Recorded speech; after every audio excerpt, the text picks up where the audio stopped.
یعنی جو wrong doer ہے وہ مجرمانہ نیت نہ رکھتا ہو یا اس نے غافلانہ طرز عمل بھی اختیار نہ کیا ہو۔ ایسی غلطیاں بالعموم سول نوعیت کی ہوتی ہیں، لیکن ان میں فوجداری نوعیت کی غلطیاں بھی شامل ہیں، جیسے کہ mistake of law, mistake of fact اور انیویٹیبل ایکسیڈنٹ، یعنی سب سے پہلے قانونی غلطی، واقعاتی غلطی اور ناگزیر حادثہ۔ مسٹیک آف لا کیا ہے، یعنی قانونی غلطی کیا ہے؟ قانون کا ایک مشہور اصول ہے کہ قانون سے ناواقفیت ارتکاب جرم کے لیے کوئی بہانہ نہیں، یعنی ignorance of law is no excuse۔ ہر ایک شخص اپنے ملک کا قانون جاننے کا پابند ہے۔ اس کی کچھ وجوہات ہیں، جیسے کہ قانون یقینی یعنی سرٹن اور واضح ہوتا ہے۔ دوسرا، اگر ارتکاب جرم کے لیے قانون سے واقفیت کو ضروری قرار دے دیا جائے تو ہر مجرم یہ کہہ سکتا ہے کہ اسے قانون کا پتہ نہیں تھا، اور اس طرح عدل گستری یعنی انصاف رسانی یعنی ایڈمنسٹریشن آف جسٹس جو ہے وہ ناممکن ہو جائے گی۔ تیسری بات، قانون بالعموم قدرتی انصاف پر مبنی ہوتا ہے، یعنی نیچرل جسٹس پر مبنی ہوتا ہے، اس لیے قانون شکن شخص پر یہ واضح ہوتا ہے کہ وہ انصاف کے اصولوں کی خلاف ورزی کر رہا ہے۔ ان تمام وجوہات پر تنقید بھی کی جا سکتی ہے۔ اس کے علاوہ دنیا کے تمام عدالتی نظاموں میں ان اصولوں کو بھی پیش نظر رکھا جاتا ہے۔ اب دوسری بات کرتے ہیں مسٹیک آف فیکٹ کی، یعنی واقعاتی غلطی کی۔ انگلش قانون میں حقائق یعنی فیکٹ سے عدم واقفیت ایک اچھا ڈیفینس ہے، ایک اچھا دفاع ہے، لیکن یہ دفاع صرف فوجداری قانون مہیا کرتا ہے۔ دیوانی حقائق سے عدم واقفیت کوئی دفاع فراہم نہیں کرتا۔ اگر ایک شخص دوسرے شخص کے خلاف حد تک آمیز بیان چھپواتا ہے تو اسے دوسرے شخص کو ہرجانہ ادا کرنا ہوگا۔ تیسری بات ہے انیویٹیبل ایکسیڈنٹ، یعنی ناگزیر حادثہ۔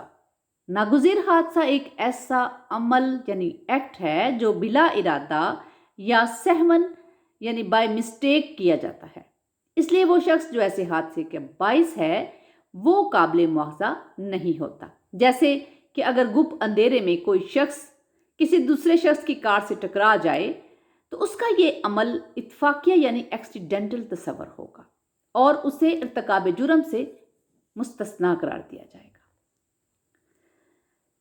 ویکیریس لائبلٹی کیا ہے؟ ویکیریس لائبلٹی یعنی نیابتی ذمہ داری۔ بالعموم ہر شخص اپنے ہی اعمال کے لیے جواب دہ ہوتا ہے اور وہ کسی دوسرے شخص کے اعمال کا ذمہ دار نہیں ہوتا، لیکن ویکیریس لائبلٹی کے تحت ایک شخص دوسرے شخص کے اعمال کے لیے بھی جواب دہ ہوتا ہے۔ جیسے ایک مالک یعنی اونر جو ہے وہ اپنے نمائندے یعنی ایجنٹس کے اعمال کے لیے جواب دہ ہے، یعنی masters liability for acts of his servant. ایک مالک اپنے ملازم کے فعل کا اسی طرح ذمہ دار ہے جیسے اس نے وہ فعل خود سر انجام دیا ہو۔ قانون کا یہ ایک معروف اصول ہے کہ جب کوئی شخص کسی دوسرے شخص سے کوئی کام لیتا ہے یا کرواتا ہے تو وہ خود بھی اس کام کا ذمہ دار ہوتا ہے۔ اسی اصول کے پیش نظر ایک مالک اپنے ملازم کے فعل کا ذمہ دار قرار پاتا ہے۔ اسی طرح ایک آجر یعنی ایک امپلائر جو ہے وہ اپنے ملازم یعنی سرونٹ کے افعال کا ذمہ دار ہوتا ہے۔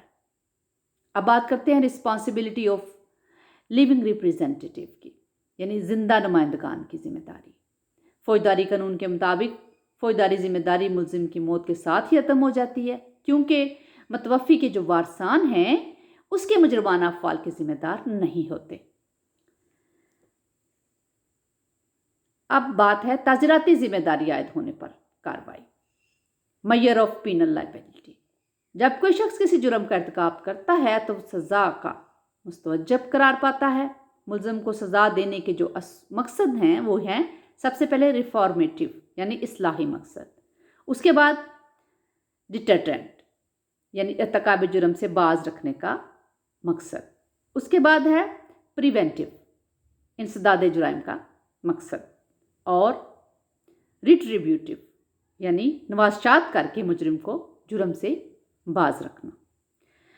مجرمانہ ذمہ داری کا تعین کرتے وقت کچھ عوامل کو پیش نظر رکھا جاتا ہے، جن میں سب سے پہلے موٹیو یعنی محرک ہے، اس کے بعد میگنیٹیوڈ آف کرائم یعنی جرم کی نوعیت ہے، اور اس کے بعد کریکٹر آف دا اوفینڈر یعنی مجرم کا کردار ہے۔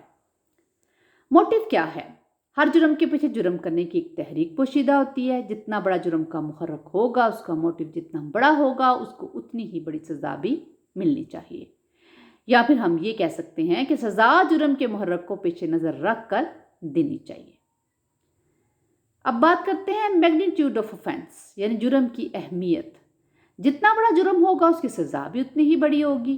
بڑے جرم کی سزا اس لیے زیادہ دی جاتی ہے تاکہ ارتکاب جرم کو روکا جا سکے۔ اگر مقصد کے اعتبار سے دو جرائم ایک جیسے ہیں تو وہ سزا میں برابر نہیں ہو سکتے، یعنی چوری اور قتل ایک ہی اگر اس کی سزا رکھ دی جائے تو مجرم ضرور قتل کرنے کو ترجیح دیتا، کیونکہ اس جرم کے پکڑے جانے کے مواقع کم ہیں، جبکہ سزا کا خطرہ دونوں میں ایک جیسا ہے۔ دعاؤں میں یاد رکھیے گا۔